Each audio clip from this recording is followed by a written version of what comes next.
দর্শক, সাদা পাথর নিয়ে আলোচনা করার জন্য এই মুহূর্তে আমাদের সঙ্গে স্টুডিওতে উপস্থিত আছেন স্টাফ রিপোর্টার রায়হান আহমেদ। রায়হান, আপনাকে স্বাগত। ধন্যবাদ। রায়হান, প্রতিবেদনটিতে যেমন দেখছিলাম যে এই যে লুট হলো, প্রশাসন কিন্তু একদম চুপ ছিল। যখন ভিডিও ভাইরাল হলো এই লুটপাটের, তখন তারা নড়ে চড়ে বসেছে। রায়হান, এই যে আই ওয়াশ অভিযানের মধ্যে দিয়ে কে আসলেই দুর্নীতি রোধ করা সম্ভব, কি মনে হয় আপনার? জি, আপনাকে ধন্যবাদ। আপনাকে যদি আমি এই সাদা পাথরের বিষয়টিকে তুলে ধরার জন্য একটু যদি আমি ব্যাকগ্রাউন্ড টেনে বলি, 2020 সালের পর থেকে আসলে সিলেটের 10টি যে কয়ারি রয়েছে, অর্থাৎ যেখান থেকে পাথর উত্তোলন করা হয়, ঠিক সেখানে আসলে পাথর উত্তোলন করা বন্ধ করে দেয় পরিবেশ অধিদপ্তর।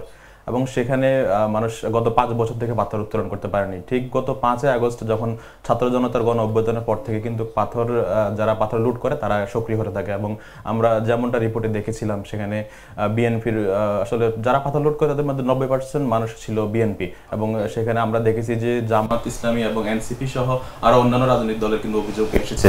তো যেমনটি কথা ছিল যে আসলে পাথর উত্তোলনের যে বিষয়টি প্রশাসনের নাগের ডগায় থেকেও যে এটা আসলে রোধ করা যায়নি, তার জন্য অন্যতম দায়ী হচ্ছে আসলে আমরা এর আগে যেমন দেখি যে গত 5 বছরে বন্ধ থাকলেও কিন্তু তখনও কিন্তু পাথর লুট চলছিল। তো গত 5 আগস্টের পর থেকে এটা আসলে বেশি হয়ে গেছে। তো পাথর আসলে উত্তোলন করার জন্য একটি মাধ্যম রয়েছে। আমরা পরিবেশ বিশেষজ্ঞদের সাথে কথা বলেছিলাম যে একটা সাদা পাথর, ভোলাগঞ্জ সাদা পাথর থেকে কি পরিমাণ পাথর উত্তোলন করা যাবে এবং কতটুকু করা যাবে, সেই মাত্রার একটা নির্দিষ্ট মাত্রা রয়েছে। যদিও পরিবেশ অধিদপ্তর এখন পর্যন্ত সেই মাত্রা এখনো ঠিক করতে সমর্থ হয়নি। তো সেই কারণেই আসলে বিশেষ করে যারা পাথর লুট করে তারা অবাধে পাথর লুট করেছে আর কি সেখান থেকে। এবং প্রশাসন আসলে এই বিষয়ে তেমন কোনো ব্যবস্থা নেয়নি। আমরা ইতিমধ্যে জেনেছি যে সিলেটের যে কোম্পানিগঞ্জ উপজেলা, তারা এখন পর্যন্ত 1400 জনের বিরুদ্ধে মামলা করেছে। তো মামলা করলে এখন পর্যন্ত কতজন গ্রেপ্তার হয়েছে সে বিষয়ে সুনির্দিষ্ট তথ্য নেই। তবে পরিবেশ উপদেষ্টা সৈয়দ রিজওয়ানা হাসান জানিয়েছেন যে পাথর উত্তোলন রোধে তারা এখন পর্যন্ত 5টি পদক্ষেপ নিয়েছেন এবং কিছু লুট হওয়া পাথর কিন্তু তারা সেখানে ভরাট করছেন। আচ্ছা, এই যে এত সুন্দর করে বলছিলেন যেভাবে যে 5 আগস্টের পরে পাথর উত্তোলন বেড়ে গেছে, আগে কিছুটা থাকলেও সাদা পাথর আমরা জানি পরিবেশের জন্য খুবই গুরুত্বপূর্ণ। তো এই লুটের ফলে পরিবেশের যে ক্ষতি হলো বা ভবিষ্যতে আমরা যে ক্ষতির মুখোমুখি হব, তার দায় কে নেবে? প্রশাসন নাকি রাজনৈতিক কোনো প্রভাবশালী মহল? জি, ভোলাগঞ্জ সাদা পাথর এলাকাটা আসলে খুবই পরিবেশগত সম্পর্কপূর্ণ এলাকা এবং এই পাথরগুলো আসে, আমরা জানি যে মেঘালয় পাহাড় থেকে, অর্থাৎ পাহাড়ি ঢলের মাধ্যমে আসে, সেখান থেকে পাহাড় চূর্ণ বিচূর্ণ হয়ে আসে। তো এই সাদা পাথর ঠিক যেমন পরিবেশের জন্য খুবই গুরুত্বপূর্ণ, একইভাবে আমাদের পর্যটন শিল্পের জন্য খুবই গুরুত্বপূর্ণ। এবং এর কারণে যে পরিবেশগত যে সংকট হয়েছে সের জন্য দায় কিন্তু আমাদের রাজনৈতিক মহলকেও নিতে হবে, একইভাবে প্রশাসনকেও নিতে হবে। সাদা পাথর উত্তোলনের ফলে শুধুমাত্র যে আমাদের পাথর এই পর্যটন শিল্প এরিয়া ধ্বংস হয়েছে শুধু তা না, এর সাথে জীববৈচিত্র্যের ক্ষতি হয়েছে।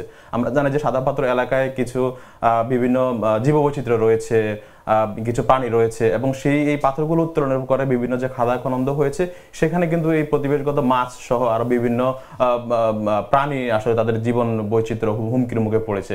তো এই যে বিষয়টা আমরা পরিবেশ বিশেষজ্ঞের সঙ্গে কথা বলেছিলাম, তারা বলেছিল যে এখানে আসলে সাদা পাথরের যে বিষয়টি, যে খাদা খনন তৈরি হয়েছে, এর ফলে শুধু পরিবেশগত ক্ষতির পাশাপাশি পর্যটন শিল্পে বাংলাদেশে আসলে সাদা পাথর অন্যতম গুরুত্বপূর্ণ স্থান হিসেবে ব্যবহৃত হয়ে আসছে। এবং এখন যেই পরিস্থিতি, এখানে আসলে প্রশাসন যদি লুট হওয়া পাথরও এখানে ভরাট করে, আগের পরিস্থিতি হবে না।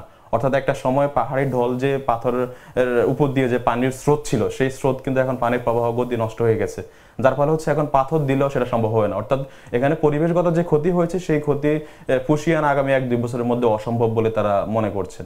আচ্ছা, যেমনটি বলছিলেন যে এটা আসলে একটা পার্মানেন্ট ক্ষতি হয়ে গেছে, সাদা পাথরের এই যে ক্ষতি করলো মূল হোতা যারা, তাদের কি কখনই আইনের কাঠগড়ে আনা সম্ভব হবে, নাকি এই স্বর্গভূমি ধীরে ধীরে হারিয়ে যাবে?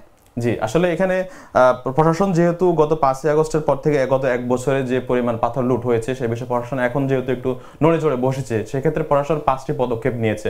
এবং তারা বিশেষ করে আমরা বিভিন্ন গণমাধ্যম এবং আমাদের যে প্রতিবেদনটি রয়েছে সেখানে দেখেছি যে এখন পর্যন্ত 1400 জনের বিরুদ্ধে মামলা হয়েছে এবং অধিকাংশ মামলার মূল আসামিগুলো হচ্ছে বিএনপি। এবং কোম্পানিগঞ্জ উপজেলার যে বিএনপি সভাপতি রয়েছেন, তার এবং ঘনিষ্ঠ 10 জন সহ এই পাথর উত্তোলনে সহযোগিতা করেছেন।